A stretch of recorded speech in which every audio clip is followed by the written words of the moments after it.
this for almost 18 years. And he's never really thought about anything else. It's quite extraordinary. And I don't think anybody else I know would have had the tenacity and the sort of bulldog characteristic of hanging on to this thing. I mean, he was turned down countless times by everybody. And so many people I know told him that he was quite mad to try and make this subject, and he would not give in. I know people who have obsessions about things, and they're far less noble than an obsession of making a film about Gandhi. I was 19 years old. He wanted me to play the part of Margaret Bourke-White, who was quite a legend in America at that time and who had photographed Gandhi during the last 2 years of his life. Stop. I'm sorry, but could you come forward, please? Come. Just up to the railing. Thank you very much. Thank you. I just never dreamt that 15 years later I would finally wind up at the Aga Khan's palace in Pune, filming his dream project. Einstein said, generations to come will scarcely believe that one such as this ever in flesh and blood walked this earth. And I mean, he was referring to this funny little brown man with his glasses and his dhoti and his sandals and his ribs showing and his cane. I mean, the most unromantic and, in a way, unprepossessing of figures.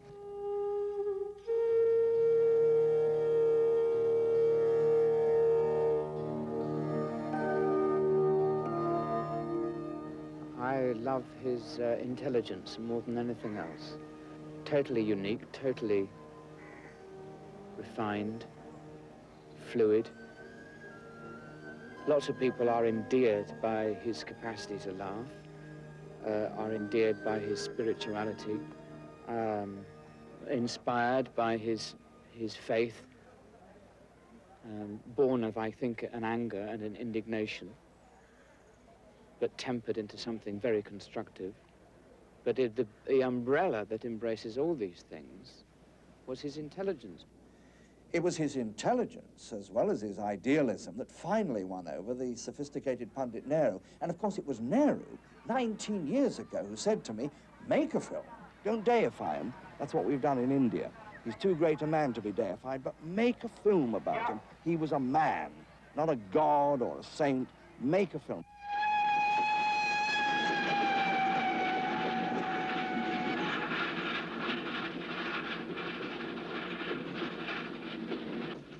It starts off with this wing collar, you know, pearl in his tie, gold watch chain, silver-topped cane, taking violin lessons and wearing spats. I mean, arrogant, toffee-nosed little devil he was, you know. Superior, supposedly, intellectually, or thought himself to be. Just what are you doing in this car, Coolie? I have a ticket. A first-class ticket. How did you get out of it? I sent for it in the post. I'm an attorney, and I didn't have time. There are no colored attorneys in South Africa. Smart bloody Kaffir. Throw him. I've traveled all...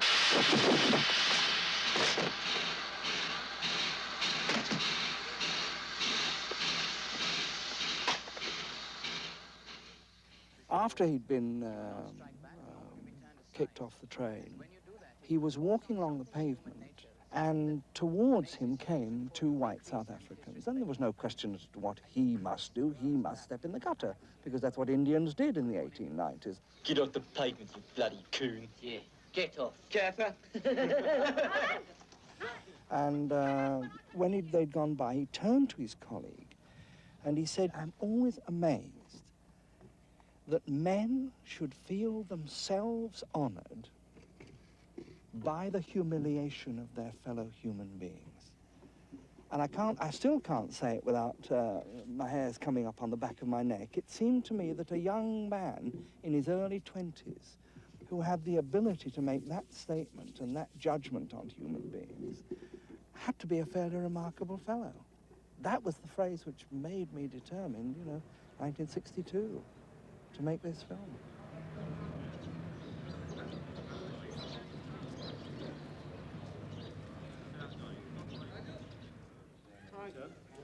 chairs in front of the desk. Can you set those properly for me?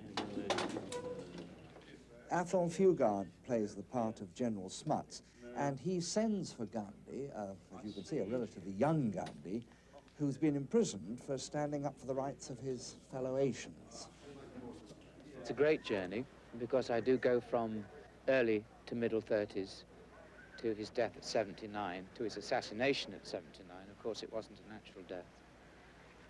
And examine the faith, the strength, the anger, the capacity to forgive, the articulacy, the way he used to mobilize his language. The script is very faithful to Gandhi. The fact that he has to challenge you and gets totally unexpected answers. Yes. All those, it may seem, the tempo may seem a bit slow to you, but I assure you that in the cross-cutting, it will be okay. It will be. So those moments must be clear, must be mustn't overlap. Must not overlap.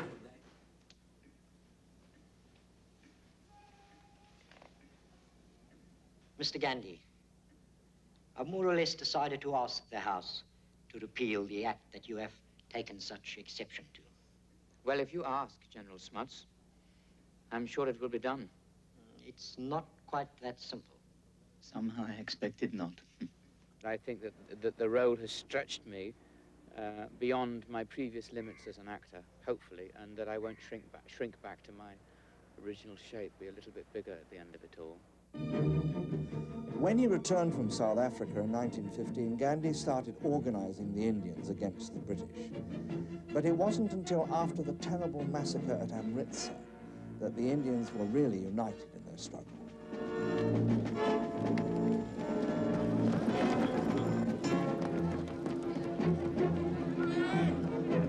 Turn over!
His Majesty's government and the British people repudiate both the massacre and the philosophy that prompted it.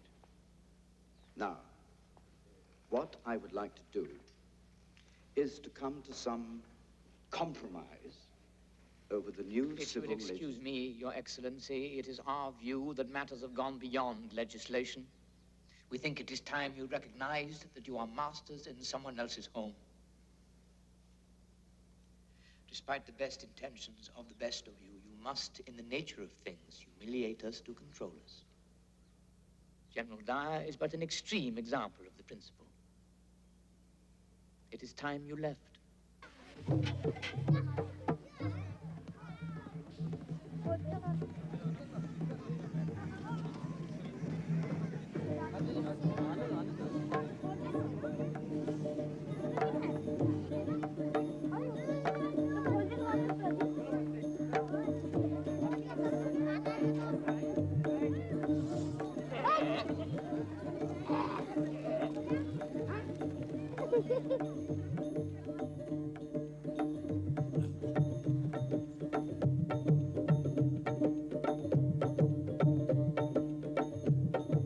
Or it could be over here. I mean, He's we got to could be in a equally well use it.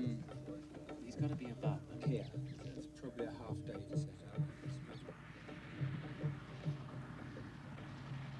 We start with the camels, then the bullocks, and the elephants last of all on that corner. So if the bullocks were right here, and they could in fact get around that well and up that little trail there. Yeah. It's a big stretch to cover with dirt. Well, very free. I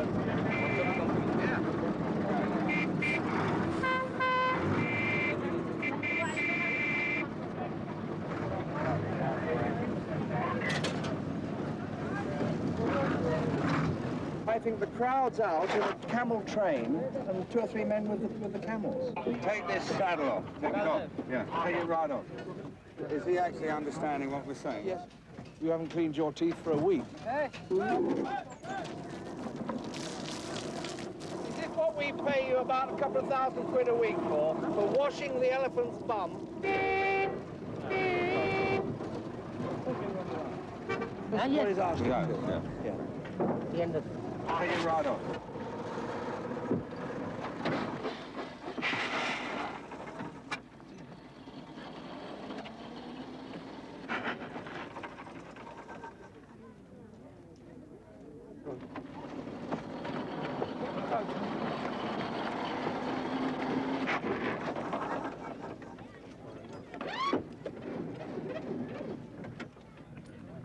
Richard.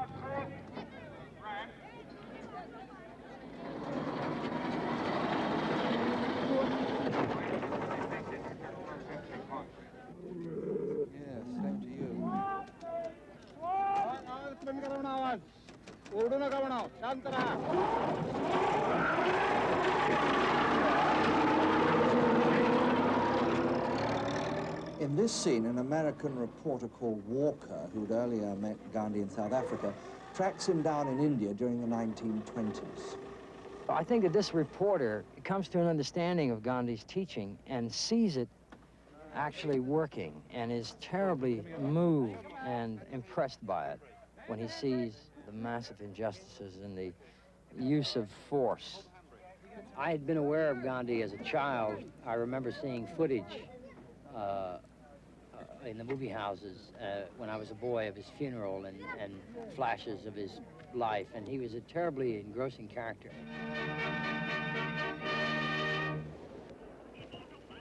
It was extraordinary, the hold that Gandhi had over the Indian people. Millions of them came to listen to him, or in fact, not to listen to him, because the sound reproduction was so primitive that you could scarcely hear a word that he was saying. But all they wanted was to be there, to receive his darshan, to be in his presence, to have his blessing. They were willing to go to prison for him and often with him for acts of non-violent resistance against the British. No one who ever knew him, certainly no one I've ever met, was ever able to forget him. Yes, I knew him. I grew up in Delhi. My father was a freedom fighter, so I moved in that circle in a way. It was very little. I led my first procession, I suppose, in 1942. I was 5. For the first time, I kind of held my tricolor and freedom for India and quit India and all that. In 47, when India was divided, and I was 10 and watched a lot of violence. I mean, we all talk about it. I witnessed it. A lot of us did. I was 10, and so it had a greater impact. And in that moment, I suddenly felt that there's only one man who still talked of the values that I grew up with. And the only man in whose presence I felt no threat, only compassion and understanding and love and blessings in a funny kind of way. Oh, one always felt as though he was blessing. His eyes always blessed.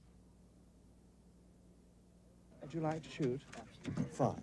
Let's shoot, David. Here we go. Get the bullocks into the water. Right. Send him in, Pete. Julian, I'm in. He's in.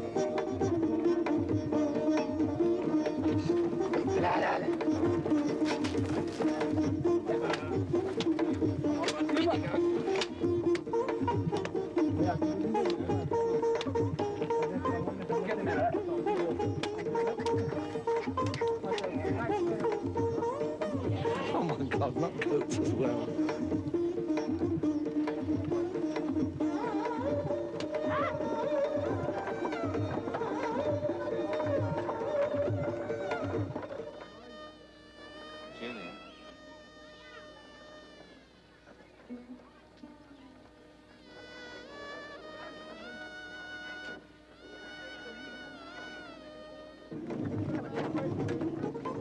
going now? Going the wrong bloody way now. Remind me not to use bullocks ever again.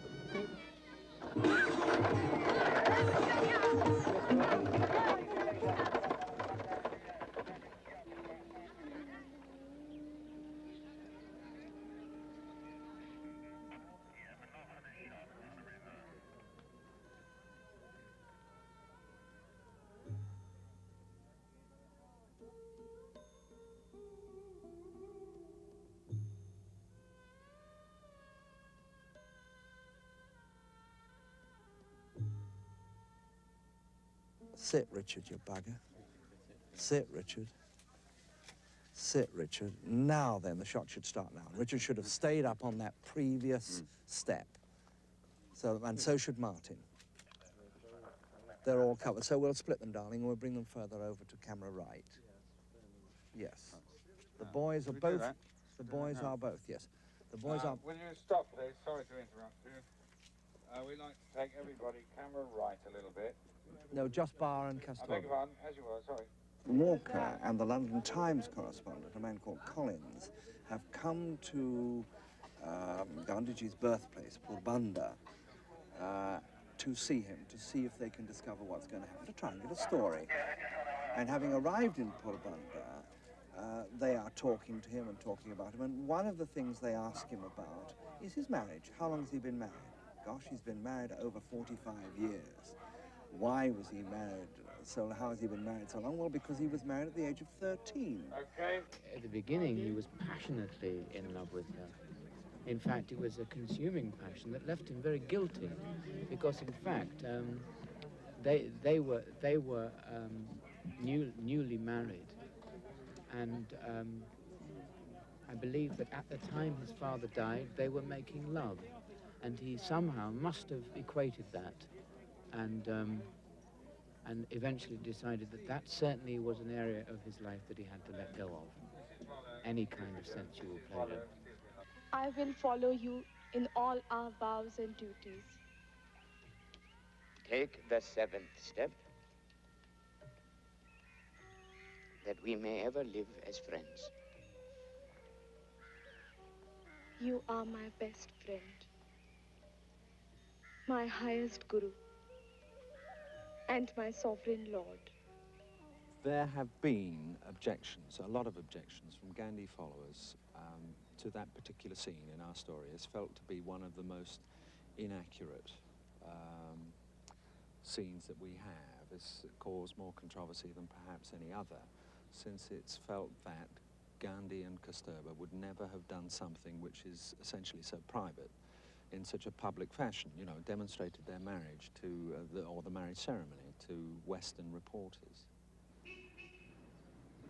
What we feel is that it's too early to play with history or to change history, because we are witnesses to what had happened.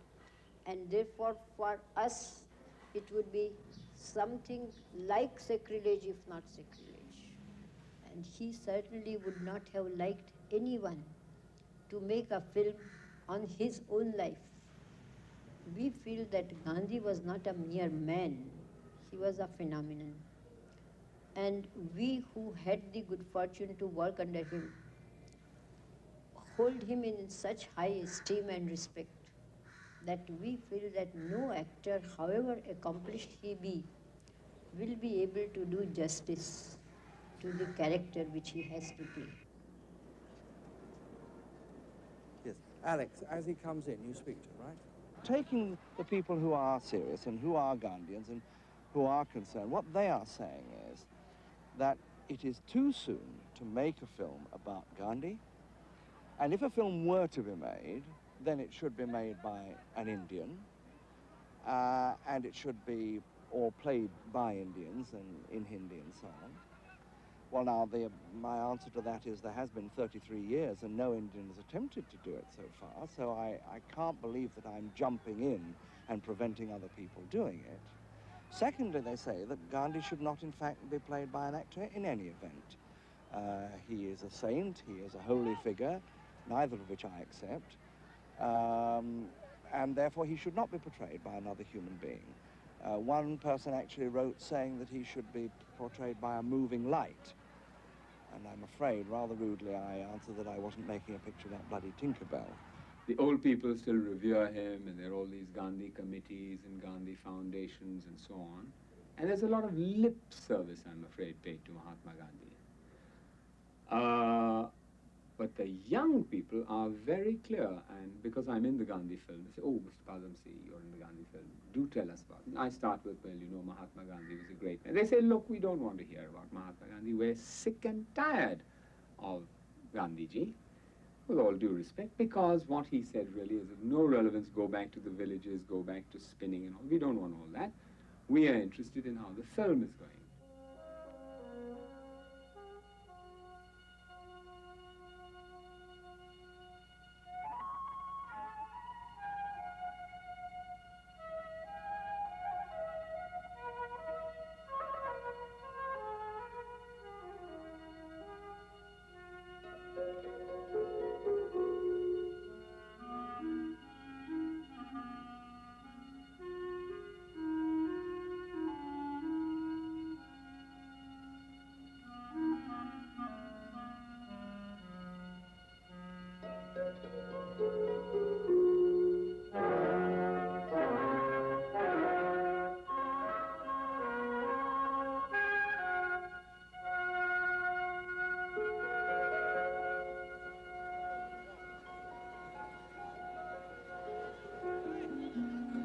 One of the problems, of course, when you're using large crowds is to make sure that what they're wearing is authentic in the period.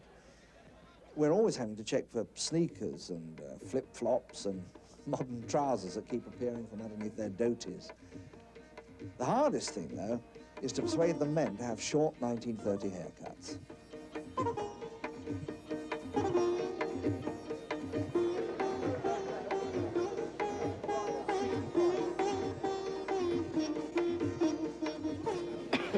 Do they ever object to having their hair cut off? Oh, yes. By women, you see. They're not used to having women touch them. Yes, we didn't realise when we first came out here, we had to get interpreted, you know, because women don't touch men. Men do. So to charge after somebody with a pair of clippers is, it's almost like trying to rape them, I should imagine. Rehearsal, please. There we go. On the banks of the Sabarmati River, Gandhi gathered together all the people who worked with him in what he called an ashram, like a kibbutz, if you like, a working community.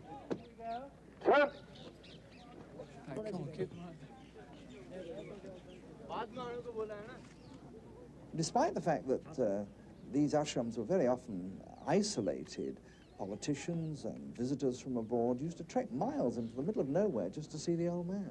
Begin to stand up. Madeline Slade, daughter of an English admiral, she read a book on Gandhi, and that was it. Gave up everything, gave up England, and worked on herself to prepare herself to work here. Worked in a Swiss hayfield, learnt to spin, learnt to weave, learnt to speak Hindi. Her devotion to him was, I think, a problem, because it was very much him. And he was always saying, it's not me, you mustn't treat me like a god, like a guru. She worked very hard, I mean, really incredibly hard. Translated for him, worked very hard in the ashram with the people, nursed them, and was obviously genuinely dedicated.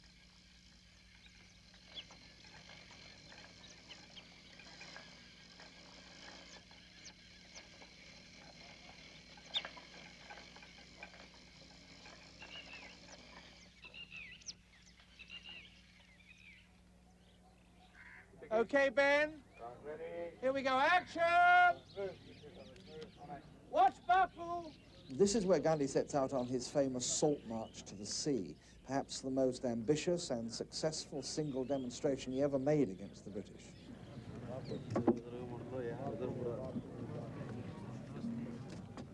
Very good. Now they'll be throwing flowers. Now, Do they wave? I mean, do people do things? Well, get them to punch up. Yes, very easy. Now, would these people actually, would they wave, or what would they do?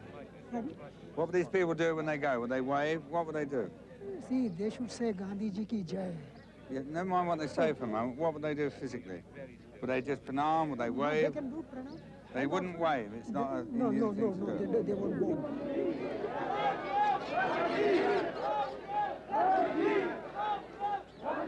He decided to set out with 78, I think, including himself 79, ashramites to walk this journey. And he promoted it, was a marvelous propagandist. And he made sure that people en route knew that he was making this walk, this march.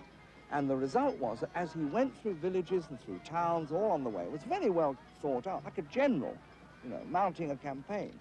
More and more and more and more people joined. You intend to walk all the way? It's the only way I can get the story. Besides, my name is Walker. My name is Walker.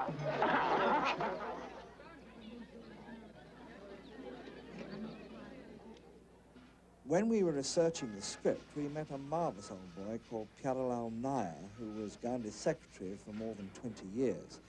He's collected just about every known document on Gandhi, and of course, he was at his side, as usual, during the Great Salt March. It was a fulfillment of a long-cherished dream, like a soldier who is being led to battle after all long waiting. For a whole year we had waited and prepared for this event. And from that moment on, there was nothing but exhilaration there, the joy of the thing itself. It filled us.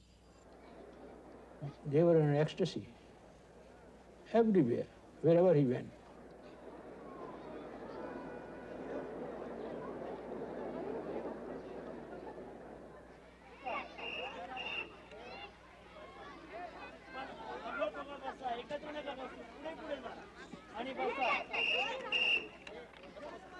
What we're hoping at the moment is for around about, what, 10,000 is our aim? Yes, we are 10,000. expecting 10,000. And most important for tomorrow is everyone's got to bring their mothers, their fathers, their brothers. We don't want anyone in the family left at home. We're having to collect a crowd of about 10,000 for today's scene at the end of the Salt March. And apart from the school children and their families, we've got to bring thousands of women onto the occasion. Trouble is that the drivers of the hired coaches have refused to drive out to the beach, and so we've got no alternative but to commandeer local buses.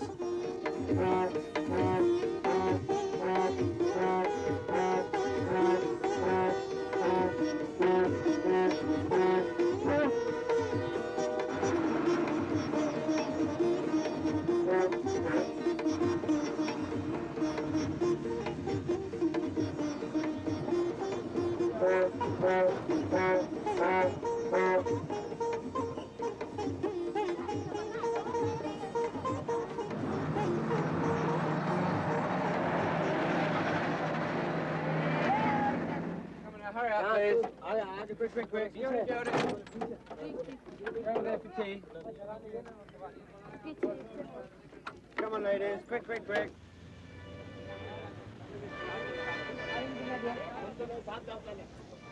Got another 1,000 coming. Sally, we've got another 1,000.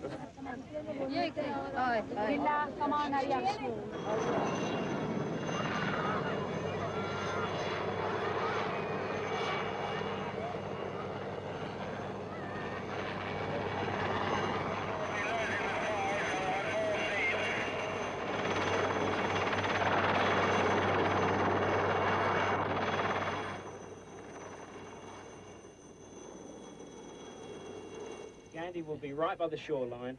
Tell them to stand by. We're going to be shooting in 1 minute's time. The helicopter will take off. Okay? So they must not move towards them. Exactly. Yeah. Okay, go ahead. महत्वाची सूचना आता helicopter येईल. Here we go. Turn over. 455, take 2, number 10. Action! Go, action, move.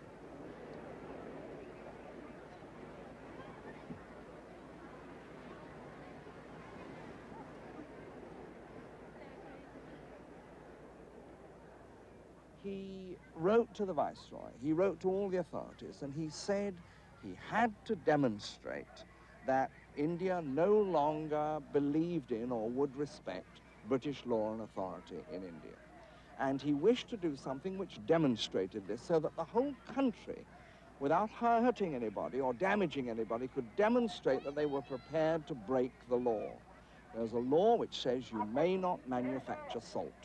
He walked from the ashram at Sabarmati to the Dandi beach, which is over 200 miles, and thousands and thousands and thousands of people walked with him.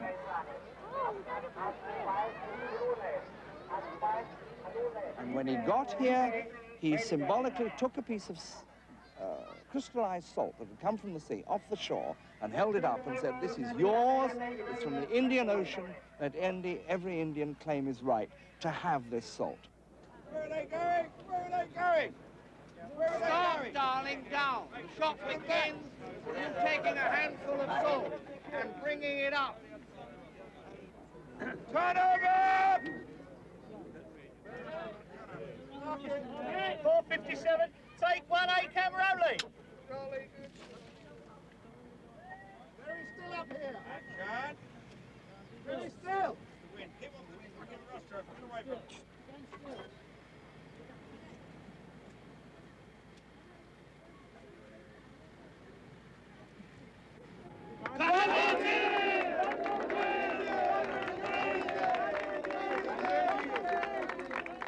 Man needs salt as he needs earth and water. I mean air and water, don't I? Sorry. चलो जल्दी चलो हम वहाँ काय तो कर रहे हो तुम यार मेरे लेवल तो धक्का दे दो दोनों हाथ से बोलर आवाज मारो ऊपर कराए तभी चलते जाओ चलते जाओ चलते जाओ चलते जाओ आगे चली चल आगे चली चल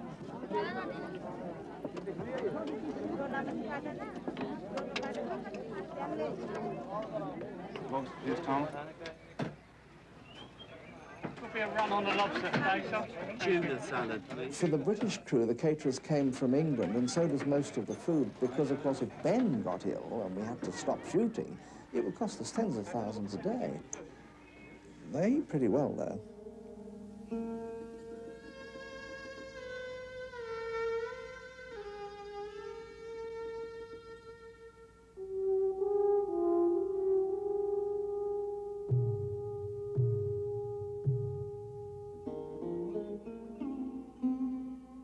I think that he was a man of his time, and I think that his achievements were remarkable in that he freed millions and millions and millions of people from a colonial rule with remarkably little bloodshed for this century.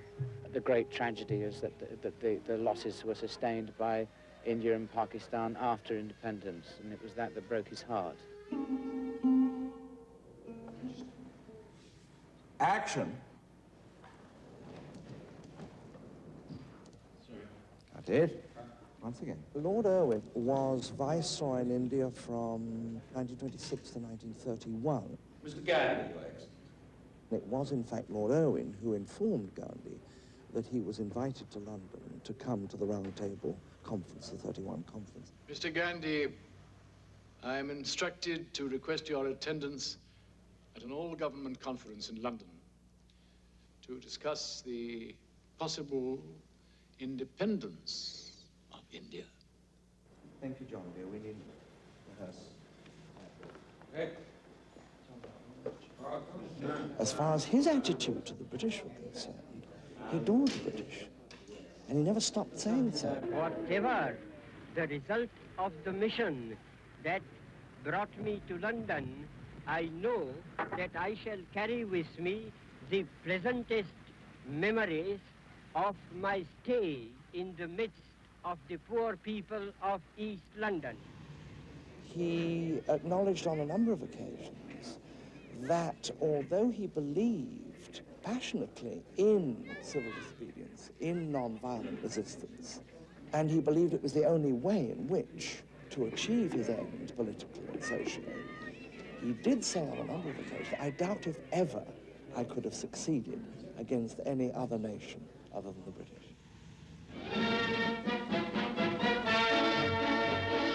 The scene in Delhi was typical of hundreds of towns throughout the vast territory that was about to become the Dominion of India. If any one man was responsible for gaining independence for India, it was, of course, Mahatma Gandhi. But the tragedy for him was that the Hindus and the Muslims under Muhammad Ali Jinnah just couldn't agree to govern the country jointly, and therefore it had to be split.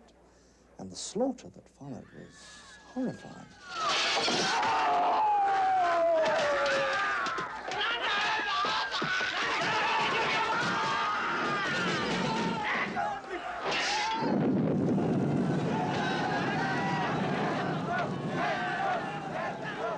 I am concerned about the domination of the Muslims. Please, Muhammad. I will not stand by and see the mastery of the British replaced by the mastery of the Hindus.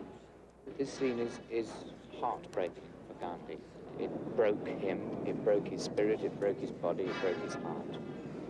That after something like 35 to 40 years of struggle, he succeeded in liberating and dignifying again his country, only to have it broken into 2 and now 3 parts.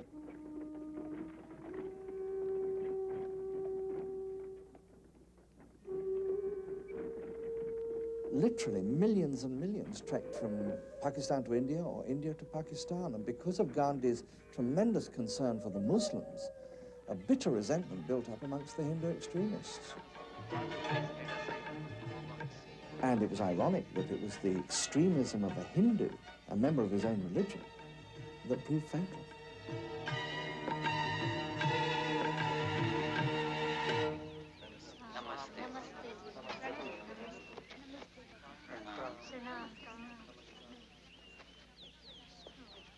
Brother, Bapu is already late for prayers. Oh, God. Oh, God.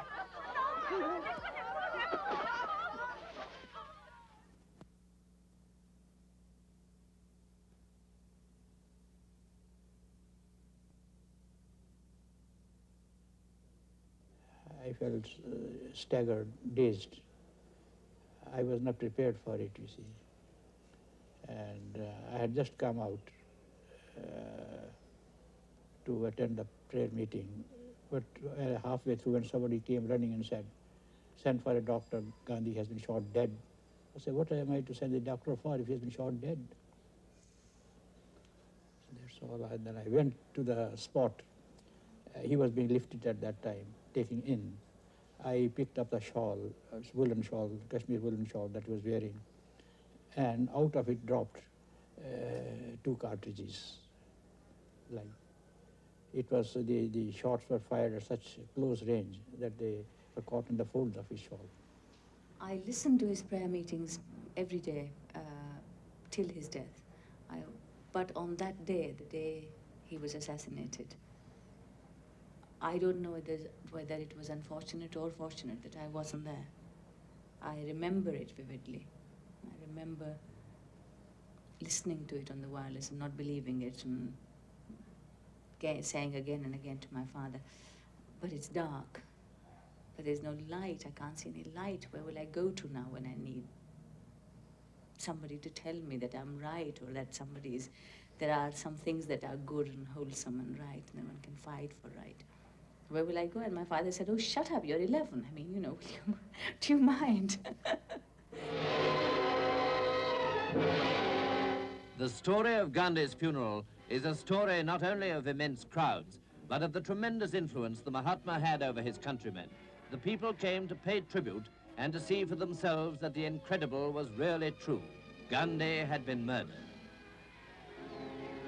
The climax of sorrow was reached as Gandhi's mortal remains were borne out at the start of the funeral cortege. Lord and Lady Mountbatten, with their daughters, came on foot with sorrowing Indian friends to add their tributes.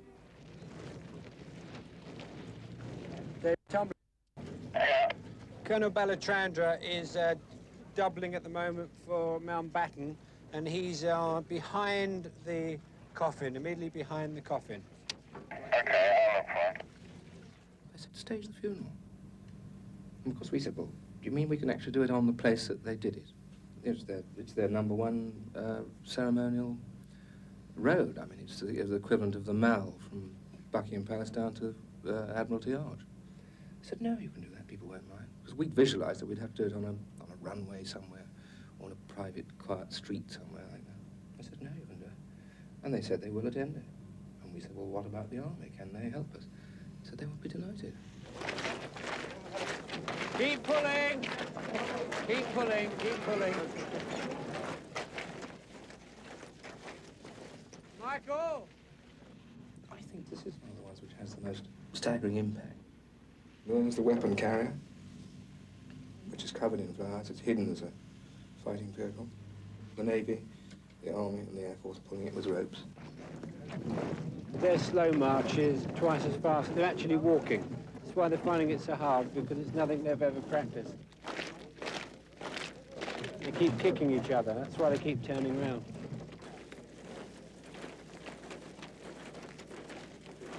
Just ask them not to look so happy. It would cheer me up to see how solemn they can look.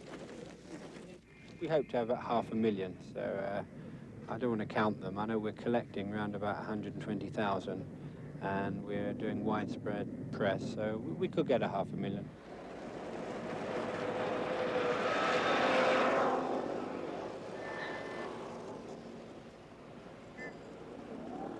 We need in the region of 2,000 coaches. So 2,000 coaches means parking for 2,000 coaches. We need to feed in the region of 7,000 people who are under our control. We need to water about 100,000 because it gets hot and we have to provide water for them. We have to provide payment for 4,000 of them. We have to provide first aid, but it's a military operation. And we think we've got something like 150,000 people who we know are coming. There will be amongst those people many to whom Gandhiji is a very personal and a very precious memory. And therefore, although obviously we are there as pros, and we must go out and get the best possible shots that we can, and film it as superbly as we are able, because that's what our job is, we must be at all times aware of the susceptibilities of people who are around.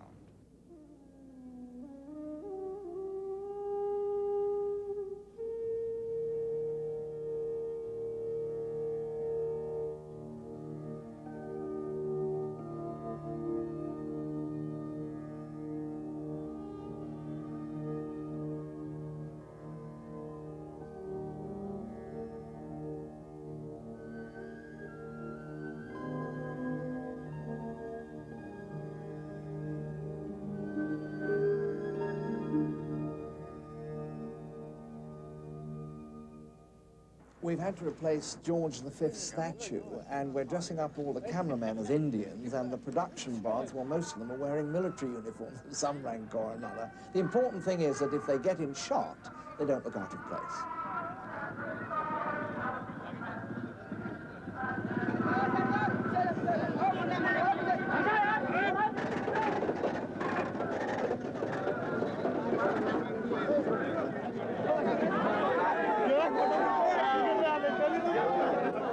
They should be very sorrowful mood, oppressed, depressed. There should be tears in their eyes. What I asked for the road to be blocked. Which what they haven't done is they've let people come in. So I want the road blocked, and I want all these people... Would you do that straight away? You'll need to feel that you can hold on to something. I've got this chair. Yes, and you've got something at the your top, shoulder. have you? Yes. We're not going to start cutting hair in the middle of the road. I don't care, they're not cutting here. Sorry, goodbye. And get rid of all this mob out of here. I don't know who they all are, you see.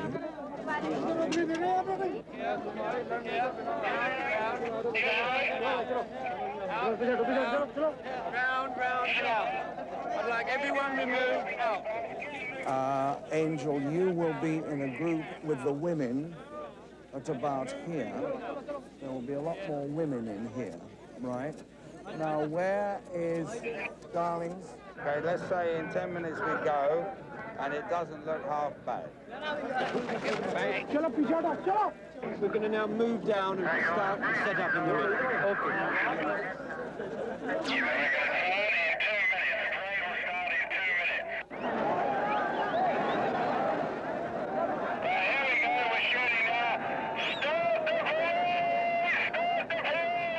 Okay, start the truck up. Okay.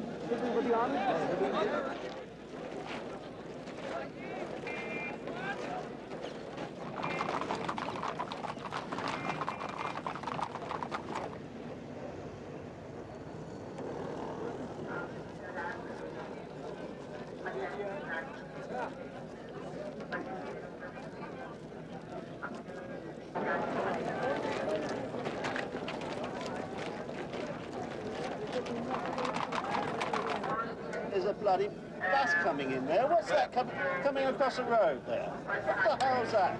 There's a bloody bus there. Get it out! Get it out! Stand by. Stand by. Keep still. Stand by. I'm turning now.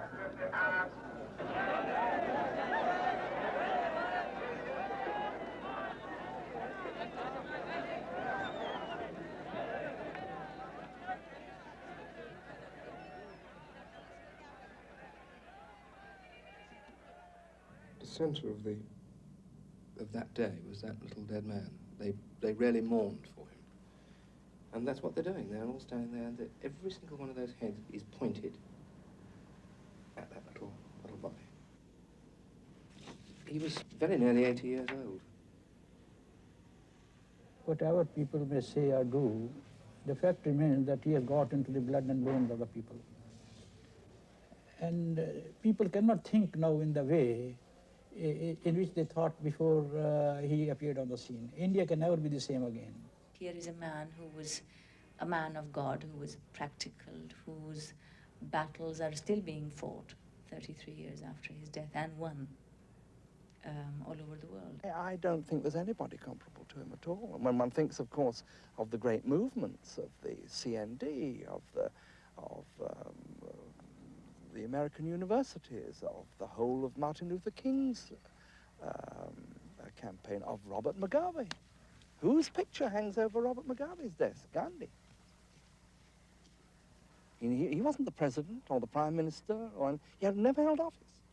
And yet he had a power over those hundreds of millions of people, which has never been known since, and I suppose rarely been known out of love. Been known out of fear, been known out of the dictatorships, but out of love, adoration, unknown almost in a man's lifetime. Extraordinary.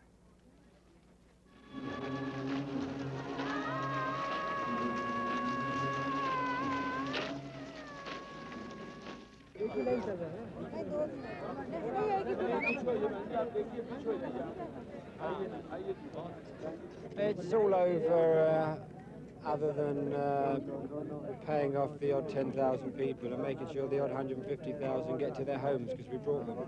Apart from that, yeah, it's all over.